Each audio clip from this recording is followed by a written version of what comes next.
Hello বন্ধুরা, আজকে আমি একটা কাতলা মাছের পাতলা ঝোল রেসিপি শেয়ার করব।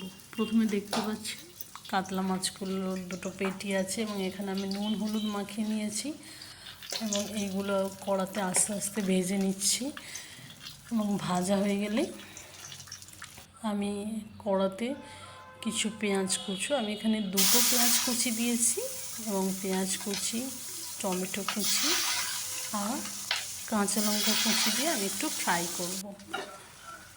কিছুক্ষণ ফ্রাই করতে থাকবেন এবং ফ্রাই করা হয়ে গেলে তাতে আমি একটু নুন, হলুদ, লঙ্কা এবং কালো জিরে, যেটা আমি প্রথমে দিতে ভুলে গেছি, সেটা অ্যাড করব এবং এগুলো দিয়ে কিছুক্ষণ আমি কষতে থাকবো। কষা হয়ে গেলে আমি একটু জল দিয়ে ফুটিয়ে দেবো। এই ঝোলটা একদম পাতলা হবে এবং এই গরমে এই ঝোলটি দিয়ে ভাত খেতে খুবই ভালো লাগবে। তা আপনারা ট্রাই করবেন এবং আমার রেসিপিটা ভালো লাগলে আমার চ্যানেলটি সাবস্ক্রাইব করে দেবেন। ঠিক আছে, এবার দেখুন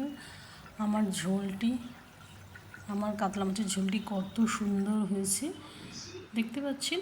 থ্যাংক ইউ ফর ওয়াচিং।